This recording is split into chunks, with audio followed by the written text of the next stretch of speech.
Bueno, vamos a continuar, hermanos. Voy a compartir la pantalla para seguir adelante. Ahora vamos a situarnos un poquitito en cada libro, diríamos, ¿no? El libro de Esdras y principalmente el libro de Esdras. Y después estaremos viendo un poquitito del libro de Nehemías, los aspectos más importantes, sobre todo en su temática, que nos va a ayudar mucho. Bueno, voy a compartir la pantalla. ¿Dónde me quedé? Aquí está. Muy bien. Vamos a ver acerca de la persona y la importancia que tiene la figura de Esdras en este periodo de la restauración. Debemos comenzar diciendo que Esdras era un escriba, era un escriba encargado de los asuntos jurídicos, de los asuntos judíos, perdón, de los asuntos judíos en la corte de Persia. Era un funcionario que estaba muy cerca en la corte de Persia, ¿no? Y se encargaba de defender o de presentar las peticiones de los judíos. También Esdras, hermanos, era un hombre que era versado en la ley.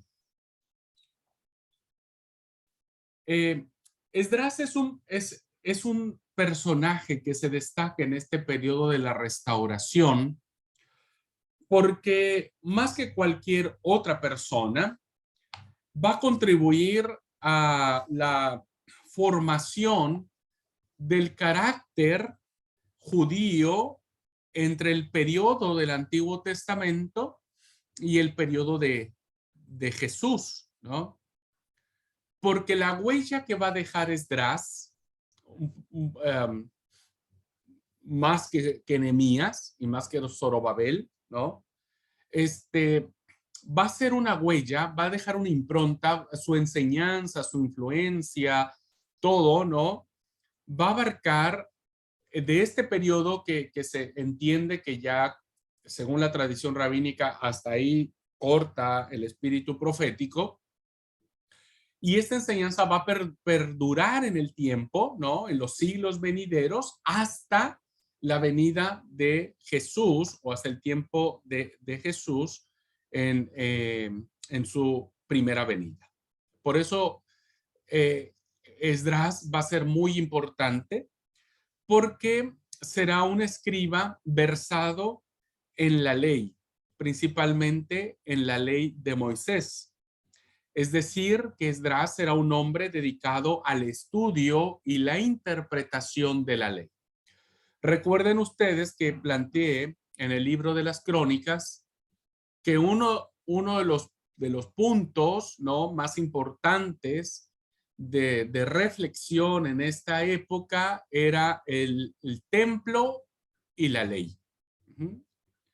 Y entonces Esdras se va a dedicar al estudio y a la interpretación de la ley.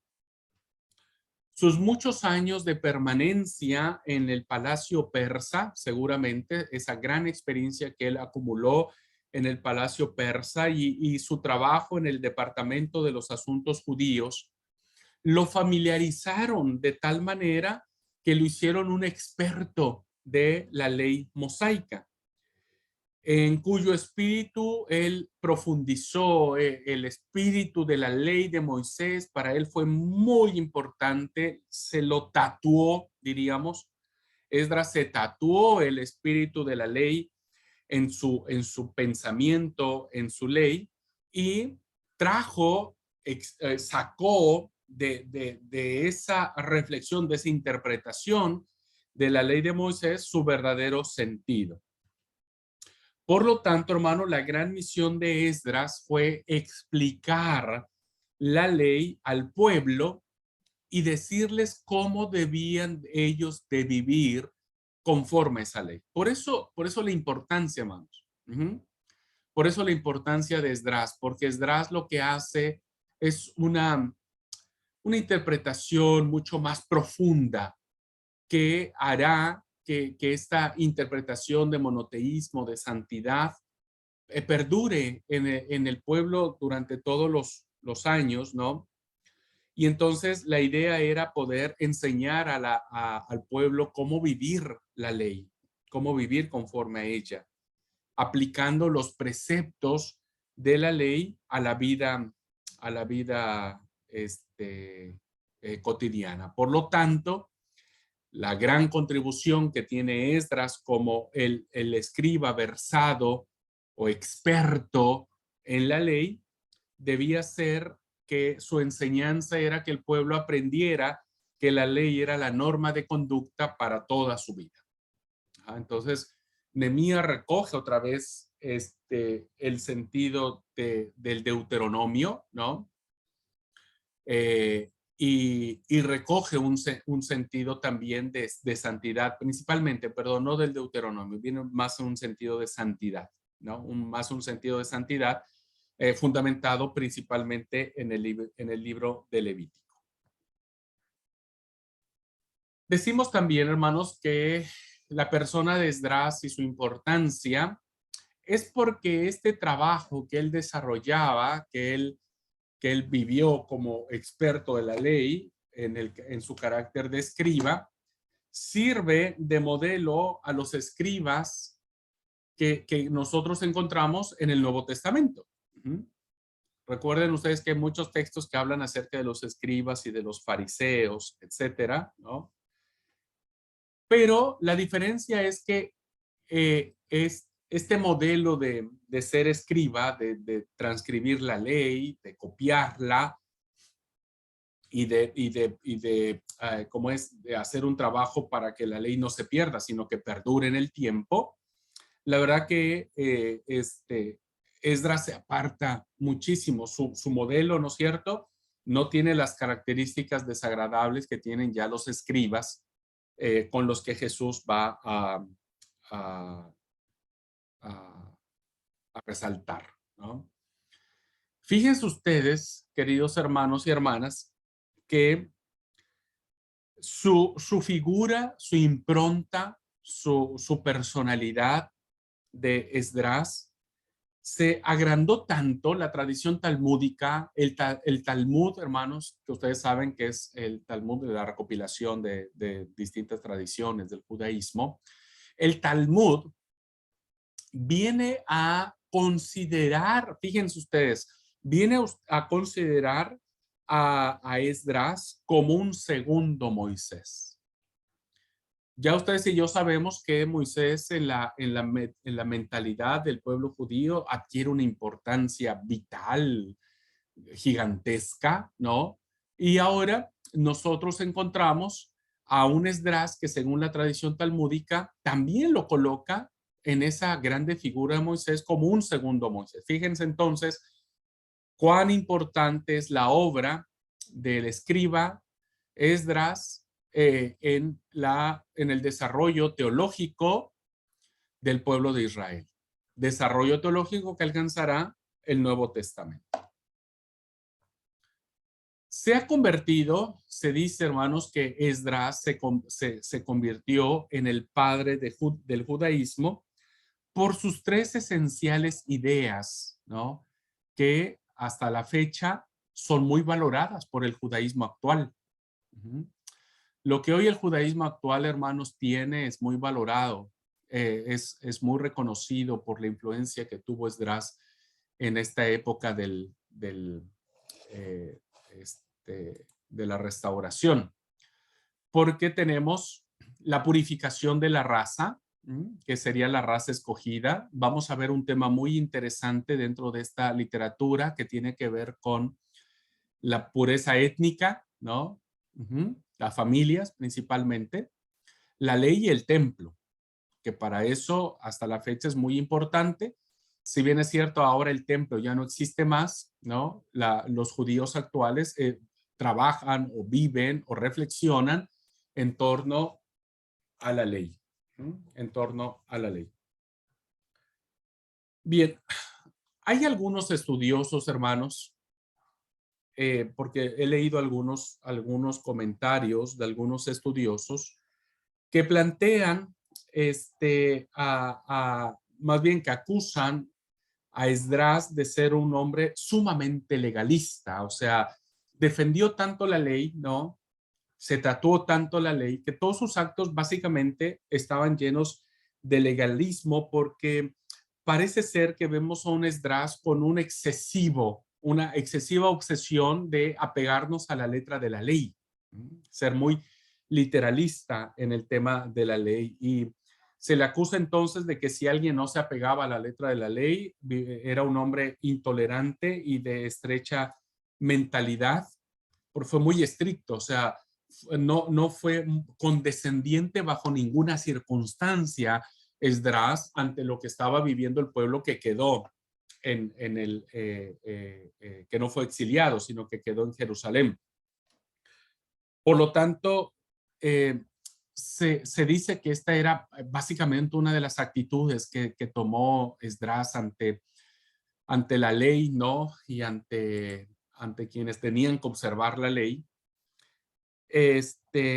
Sin embargo, muchos valoran esa actitud intransigente que Esdras tomó en aquella época, porque ustedes saben que tal vez esa actitud o esa mentalidad o esa forma de actuar hizo que el pueblo pudiera ser protegido de que volviera a renacer la influencia idolátrica. O sea, algo bueno que tuvo esa actitud, ¿no? De Esdras es que le cortó el paso a que el pueblo volviera a caer en la tentación de que como fue en sus tiempos pasados en la monarquía, ¿no? Volviera a tener sus dioses ajenos, que fueron con consecuencias trágicas en la época de la monarquía. Y entonces muchos miran, hermanos, que esa actitud intolerante, intransigente de Esdras permitió que al menos en los tiempos posteriores, ¿no? Por ejemplo, en la época de los macabeos, el pueblo judío resistiera la tentación de volver a colocar dioses ajenos en el templo, como lo hizo el rey Antíoco Epífanes IV, que construye en el templo un ídolo, no estoy recordando si era dios o diosa, y que eso provoca la revuelta de los macabeos, ¿no?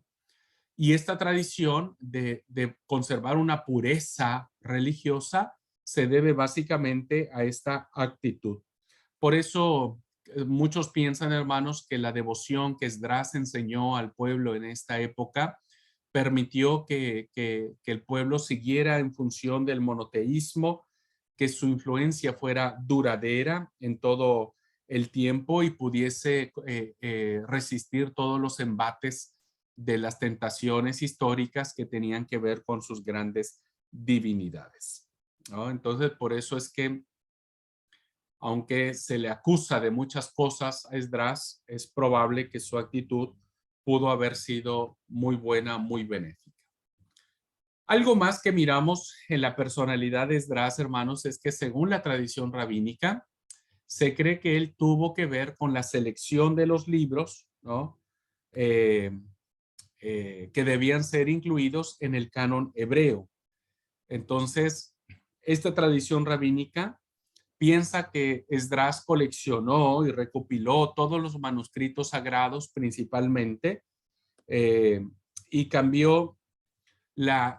hizo como una traducción de los caracteres hebreos de la escritura, estoy hablando de la escritura, los caracteres que se utilizaban antes del hebreo para escribir algo, y los cambió a los caracteres arameos.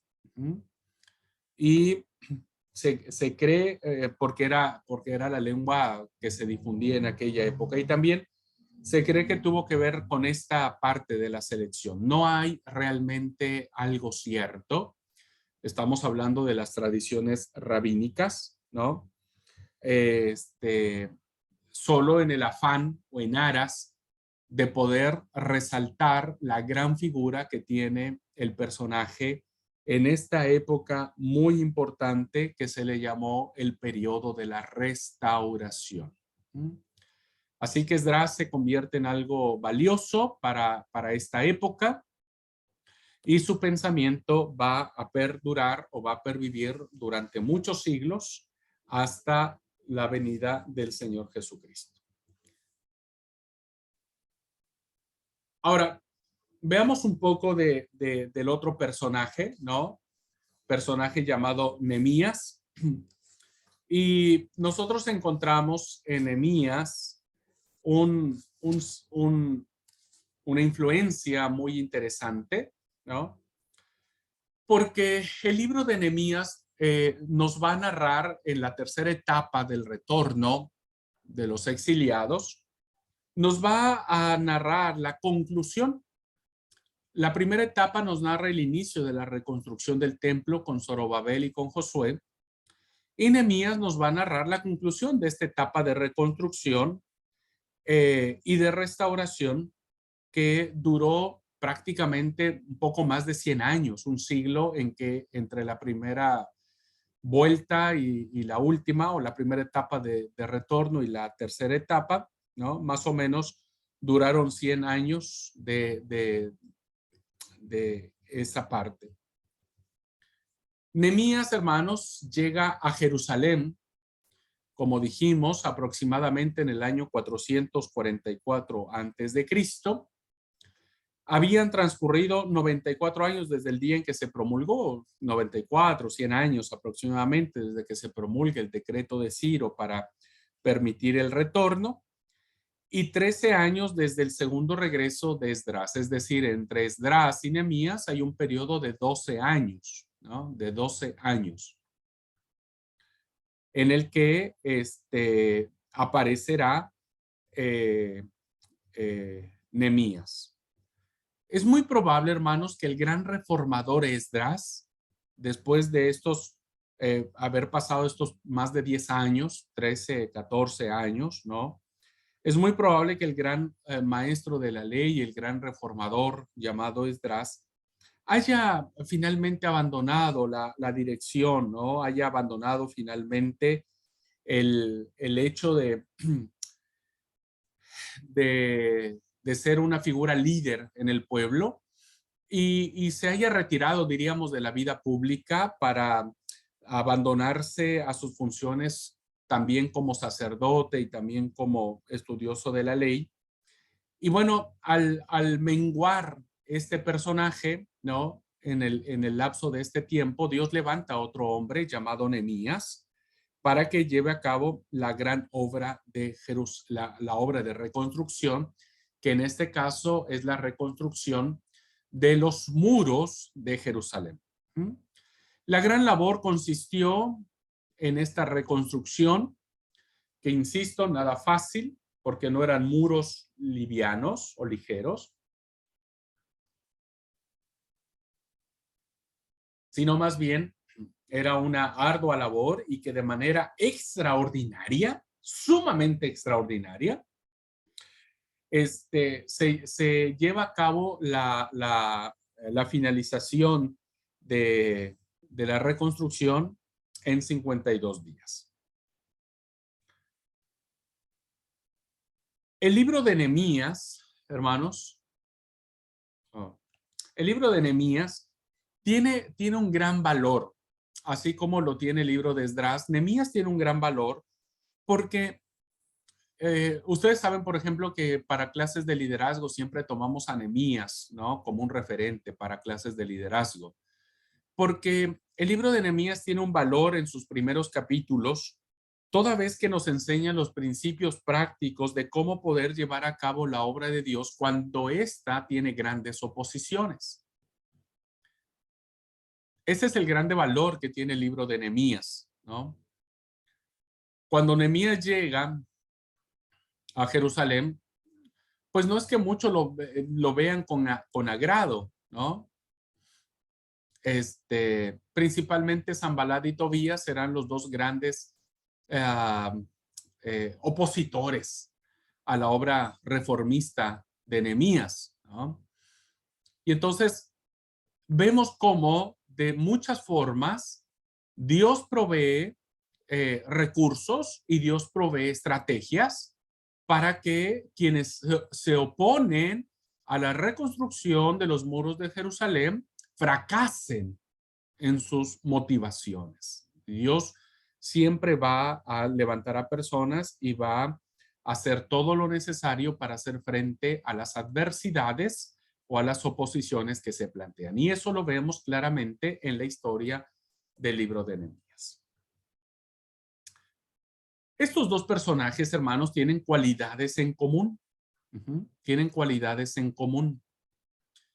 Los dos, tanto Esdras como Nehemías, tienen una profunda fe.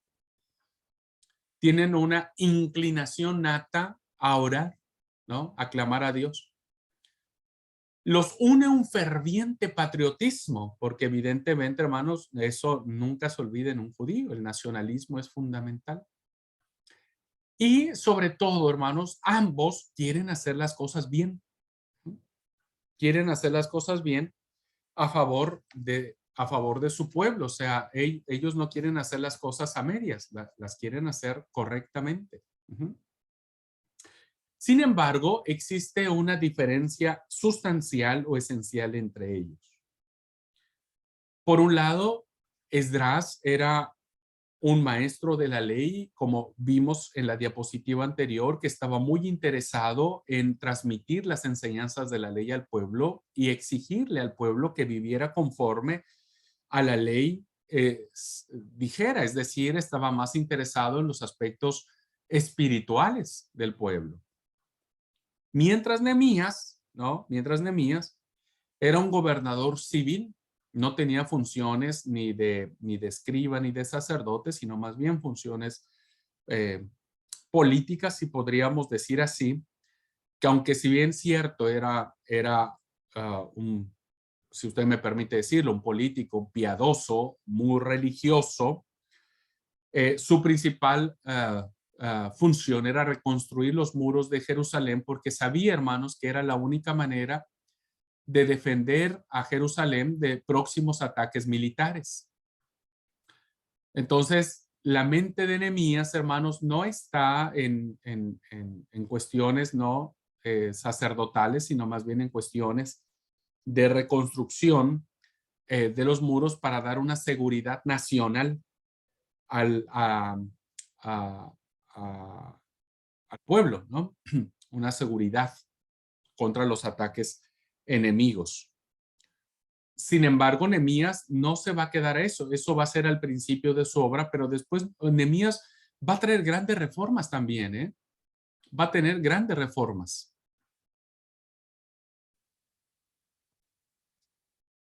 En las memorias personales que se tienen sobre esto, la tradición bíblica, hermanos, ha recogido que Nehemías es mucho más sensible, mucho más humano que Esdras.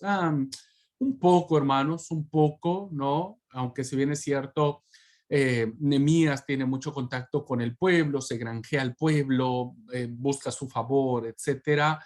Tiene acciones de justicia, de restitución, en fin, tiene muchas funciones. Tomará algunas actitudes también medias difíciles, ¿no? Medias contrarias, que vamos a ver ahora. Pero, pero la tradición bíblica ha exaltado la figura de Nehemías en este sentido y lo pone como alguien que ora a Dios, ¿no? En el capítulo 4, versículo 9 dice, entonces oramos a nuestro Dios y pusimos guarda en ellos. En el versículo 14 del capítulo 4 dice, acordaos del Señor y pelead. Nehemías entonces se presenta como un hombre piadoso, como un hombre que ora, que confía, que trabaja y sobre todo es un hombre que le va a atribuir toda la gloria a Dios. Será una figura en donde Nehemías va a darle la gloria a Dios. No obstante que él, ¿no? Él había superado en astucia a sus enemigos, porque el que se le ocurrieron las cosas fue a él, ¿no? Él escribe que Dios fue el que hizo todo, ¿no? En el capítulo 4, versículo 15, dice, Dios había desbaratado el consejo de ellos. Es decir, vemos a un hombre que está profundamente agradecido con Dios porque fue Dios finalmente el que hizo la obra. Y cuando él termina de reconstruir los muros de Jerusalén, ¿no? Observa que los pueblos vecinos, según el versículo 16 del capítulo 6,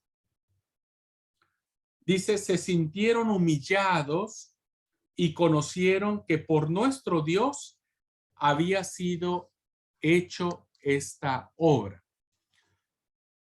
Entonces, hermanos, nosotros vemos que este personaje es un hombre comprometido con su fe, es un hombre nacionalista, es un hombre pues mucho más sensible a las necesidades que hay, por eso se hacen las siguientes reformas que vamos a ver, ¿no? Y que me parece que es valiosa su contribución. Bueno, las reformas que tenemos por parte de Nehemías en este periodo son las siguientes. Primero, hubo una reforma religiosa, porque Nehemías también fue un reformador.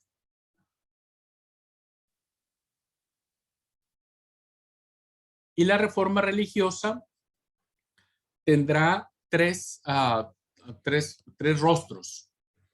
¿En qué consistió esta reforma religiosa de Nehemías? Primero, vuelve a rescatar, hermanos, la lectura pública de la ley. Parece que fue gracias a Nehemías que los israelitas se reunieron con tanto entusiasmo en la plaza para escuchar la lectura de la ley, que eso evidentemente, tanto en el exilio como acá, se había convertido en algo difícil de hacer. Por lo tanto, él vuelve a pedir al pueblo que desee escuchar la ley de Moisés. Y parte de su religiosa es la lectura pública. Esa forma abarca a todas las personas. La segunda reforma religiosa, hermanos, que aparece en estos versículos, la primera aparece del versículo del 1 al 12 del capítulo 8. La segunda reforma tiene que ver con la fiesta de los tabernáculos, que es otra fiesta que aparece en el Pentateuco, ¿no? Y que ahora Nehemías vuelve a poner en vigencia. Al segundo día, las cabezas de familia, los sacerdotes y los levitas se reunieron con Esdras para profundizar la ley, ¿no? Y redescubrieron la advertencia que tenían acerca de la celebración de la fiesta de los tabernáculos, prescripta básicamente en el libro de Levítico. Esta fiesta, hermano, la fiesta de los tabernáculos, como recordaremos, va a recordar a Israel que Dios había cuidado a su pueblo en su peregrinaje por el desierto y por lo tanto era ocasión de dar gracias a Dios al finalizar la cosecha. Por eso la fiesta de los tabernáculos, la fiesta de las cabañas, que también se le conoce, viene a ser que ese día el pueblo con alegría debería recoger ramas de árboles y levantar cabañas para llevar a cabo esta fiesta. Y fue una fiesta que se vuelve a reinstituir en la época de Nehemías. Y la tercera reforma religiosa que nosotros miramos en la influencia de Nehemías son estos actos piadosos, ¿no? Estos actos litúrgicos que tienen que ver con la confesión, la plegaria y el pacto. Así es que transcurridos 2 días, el pueblo debería volverse a reunir para llevar a cabo la oración y el ayuno. Se lee la ley por el espacio de 3 horas, aproximadamente desde las 9 de la mañana hasta el mediodía. Y después de esas 3 horas de lectura de la ley, ¿no? El pueblo tendría que confesar ante Dios y en adoración lo que había hecho.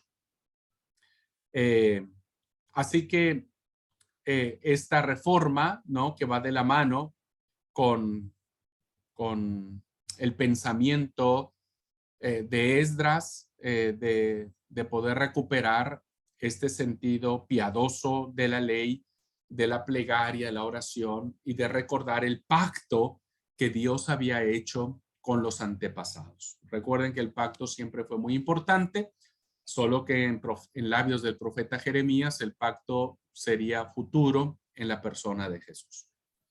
Y finalmente, hermanos, tenemos la reforma social y política que tiene el gran reformador Nehemías, ¿no? Y esta reforma inicia primero con el traslado de la 10ª parte del pueblo a Jerusalén. Resulta, hermanos, que muchas personas de manera voluntaria hayan emigrado, ¿no? De manera voluntaria a Jerusalén después de la reconstrucción de los muros. Muchas personas hayan llegado a Jerusalén para habitar allí. Sin embargo, no fue suficiente, no era suficiente el número de habitantes para llenar toda la ciudad. Por lo tanto, fue necesario obligar a algunos pobladores de los pueblos cercanos a establecerse dentro de la ciudad de Jerusalén. Esa historia la vemos en el capítulo 11, versículos del 1 al 3, donde el reformador obliga a las personas de los pueblos vecinos para que vengan a habitar a Jerusalén.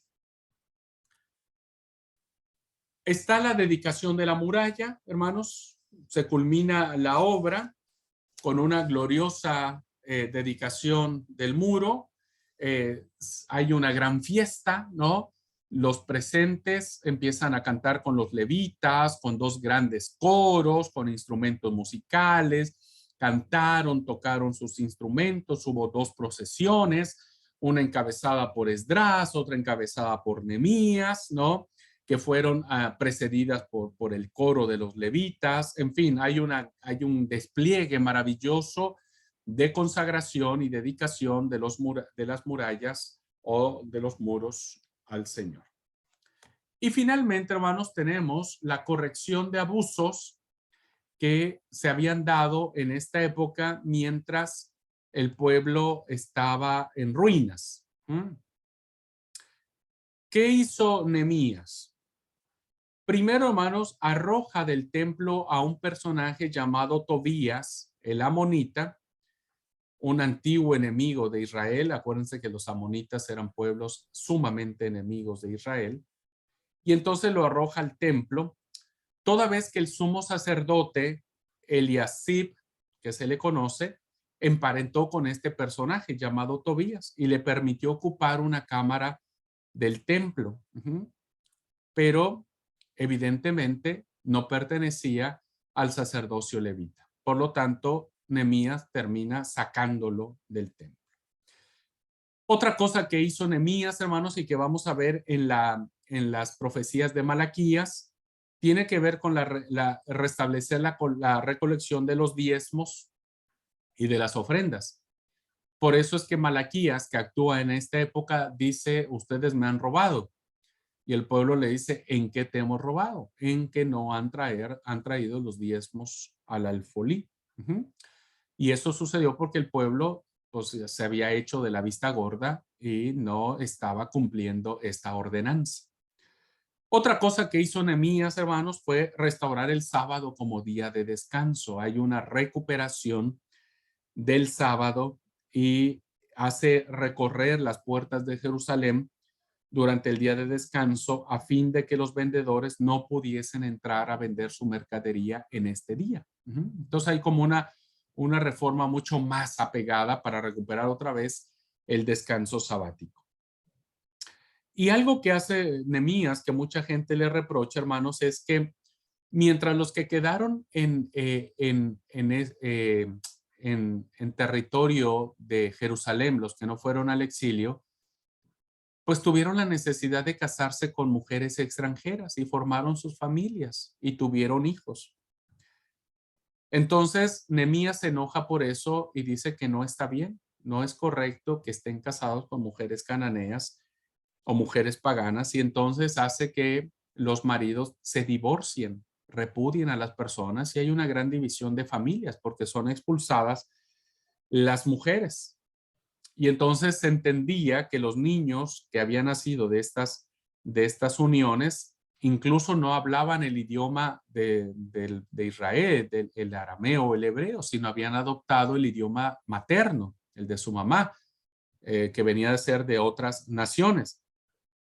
Y por lo tanto, hermanos, es probable que aquella gente hubiese sido separada, hubiese sido divorciada.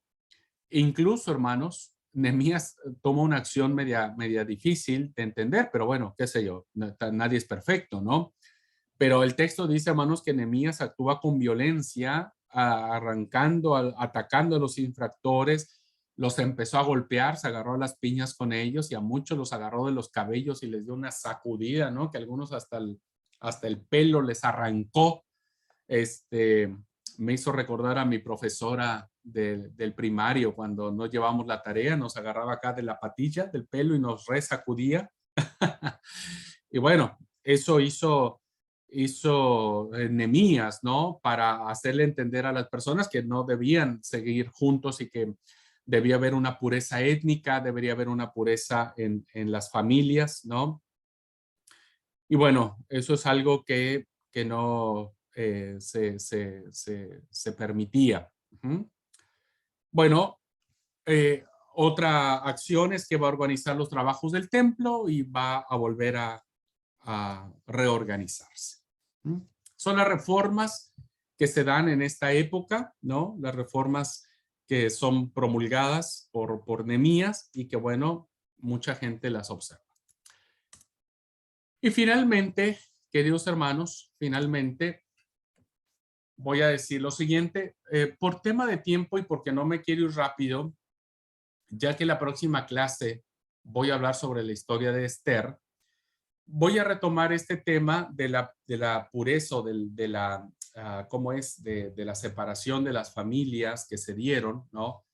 Y de cómo las mujeres son consideradas como algo malo, porque tanto Esdras como Nehemías reconocen que las mujeres de Salomón lo llevaron a la idolatría, entonces ellos no querían que las mujeres ahora paganas llevaran a la idolatría al pueblo, ¿no? Y lo que voy a explicar en la próxima clase es que tiene que ver Ruth y Esther en medio de este conflicto racial, ¿no? Por eso no lo hablo ahora, porque dije que iba a hablar de dos mujeres valiosas, incluso tres, porque hay una profetisa, pero lo voy a tocar en la siguiente clase. Quiero cerrar esta clase diciendo lo siguiente. Con la desaparición de Nehemías, ¿no? Acaba el periodo de la restauración. Ahí termina ya. Los grandes dirigentes como Zorobabel, Josué, Esdras y Nehemías dejan una impresión muy profunda y muy permanente en el pueblo judío. A los grandes profetas, Ageo, Zacarías y Malaquías, la comunidad hebrea les debe profunda gratitud por sus sabias y alentadoras palabras. Pasarían 400 años, hermanos, que es el periodo intertestamentario, ¿no? O la época del silencio, como se le conoce también, antes de que estas profecías, sobre todo mesiánicas, pudiesen cumplirse en la persona de Jesús. Y es aquí, hermanos, entonces que cerraremos esta época, teniendo en cuenta todos estos grandes principios. Habrá un silencio aquí, al menos canónico para nosotros, ¿no? No así para la comunidad griega, porque no habrá silencio para ellos, habrá libros que se escribirán, ¿no? Los famosos libros apócrifos o deuterocanónicos. Ojalá algún día armemos un diplomado sobre estos libros, esta literatura, y veamos la importancia y ¿cómo se llama? El aporte que dan a esta formación, ¿no? Pero bueno, hasta acá cerramos, terminamos entonces, hermanos, con estos grandes personajes, con esta grande obra.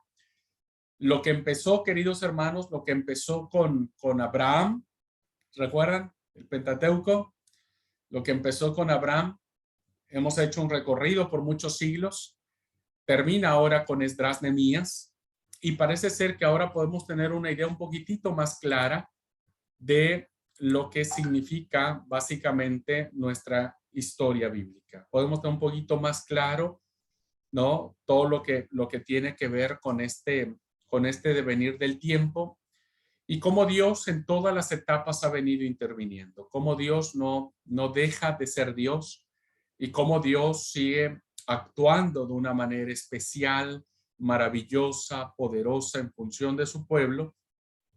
Y como lo vamos a ver cuando lleguemos al Nuevo Testamento, también lo hará con su iglesia, también lo hará con todos nosotros. Muy bien, hermanos. ¿Alguna pregunta, alguna reacción, algún comentario antes de cerrar la clase? ¿Qué pasó con Nehemías? ¿Por qué desapareció? Bueno, no sabemos, no sabemos qué fue de él. Ahí se guarda silencio sobre el final de ellos, de estos personajes, ¿no? La obra incluso, si ustedes se dan cuenta, la obra de Nehemías, recuerden que era una sola obra, pensando, ¿no? Termina básicamente con una autorreferencia sobre su obra. Dice, estoy leyendo el último capítulo, que es el capítulo 13,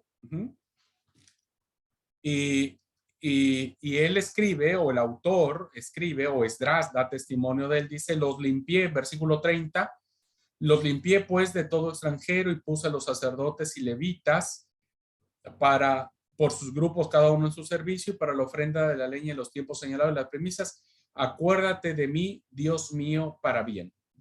Es lo único que tenemos, ¿no? Del final de Nehemías. Y no conozco una tradición que hable sobre la muerte de Nehemías. Investigaré un poquitito si existe alguna tradición sobre su muerte, ¿no? Pero termina igual que el escriba Esdras, ¿sí? No conocemos su fin. ¿Sí, Liti? Sí, no, quería, con respecto a lo que vimos a un Esdras con una actitud como el ejecutivo hoy día, ¿no? Que se preocupa por mantener, por escribir, por mantener una doctrina, por ocuparse de todo el núcleo así, ¿no? En cuanto a la iglesia. Y vemos a Nehemías como un tipo, qué sé yo, pastor, maestro, ¿no? Con un carácter diferente, pero no ajenos uno con el otro. Eso es lo que vimos, en conclusión, digamos, ¿no? Me parece interesante la metáfora que haces, Liti, haciéndolo una aplicación hoy, ¿no? Hoy, ¿quién sería nuestro Esdras y quién sería nuestro Nehemías, ¿no? Y pienso que sí, hoy nuestros líderes, hablando del ejecutivo, se encargan de que la iglesia mantenga su rumbo, ¿no? No se aleje del canon bíblico. Y podemos ver hoy a los líderes, diríamos, ¿no? A los líderes, al obrero, al maestro consagrado, al predicador, al director, al pastor, a los consagrados como esa fuerza, ¿no? Que sigue construyendo, que sigue alimentando, como lo fue Nehemías, ¿no? Algunos nos dan ganas de agarrar a algunos miembros de la iglesia de los pelos, sacudirlos así, ¿no? Y arrancarles algunos cabellos. La verdad que nos dan hartas ganas de eso y darles unas buenas piñas para que reaccionen, ¿no? Para que reaccionen, nos daría harto gusto. No deberíamos hacer eso, ¿no? Porque nadie puede decir, ay, como lo hizo Nehemías, pues lo voy a hacer yo. No, creo que no deberíamos hacer, pero sí, interesante la metáfora que hace Liti, puede caber en ese sentido. Y tomando en cuenta lo que dice mi hermano Pedrito, lo quiero unir a la idea porque Pedro dice, con algunas de estas personalidades nos confronta y es muy aplicable. Claro, porque hoy debemos anhelar ser Esdras y debemos anhelar ser Nehemías, ¿no? Debemos anhelar ser hombres y mujeres profundamente enamorados de la palabra, profundamente versados en la escritura, ¿no? Y debemos ser hombres y mujeres de acción como lo hizo Nehemías. Y que no amedrentarnos ante el primer Sanballat o ante el primer Tobías que tengamos, ¿no? Sino tomar fuerza y decir, Jehová está con nosotros, Dios está a nuestro lado. Y como lo vemos en la historia de Nehemías, ¿no? Por un lado tenían el escudo y por el otro lado tenían la cuchara. Entonces, esto es muy importante. Y como dice mi hermano Pedro, nos confronta a desarrollar ministerios que tengan que ver con esta etapa, ¿no? Y que bueno, ya miraremos las profecías de Zacarías principalmente, condena. Ustedes tienen casas lujosas mientras el templo parece depósito, parece bodega, ¿no? Ustedes me han robado, dice Malaquías. ¿En qué te hemos robado? En que no han dado sus diezmos y sus ofrendas, ¿no?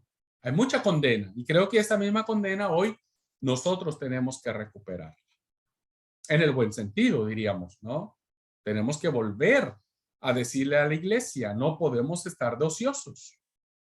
Tenemos que levantarnos y tenemos que construir o reconstruir. Y algo interesante, fíjense, se me antoja como para un sermón, ¿viste? Y termino con esto, no quiero robarles más tiempo, hermanos, pero se me antoja pensar esta reflexión para un sermón en el sentido de decir, la época Esdras-Nehemías es una época de reconstrucción.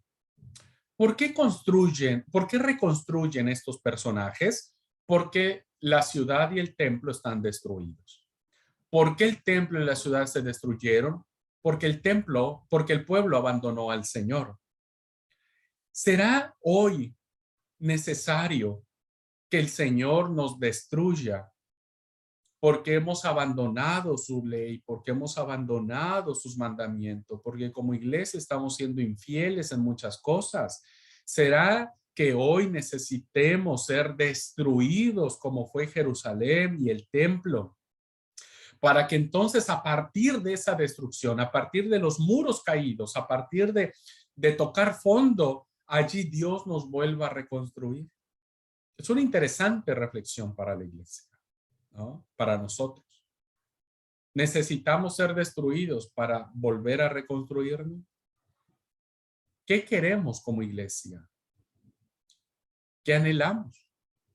Si queremos ser reconstruidos, tenemos que aguantar primero la destrucción. Tenemos que entender la destrucción. Ahora, ¿no queremos ser destruidos? Hagámosle caso al profeta Isaías, ¿no? Hagámosle caso a los profetas, hagámosle caso a la palabra del Señor.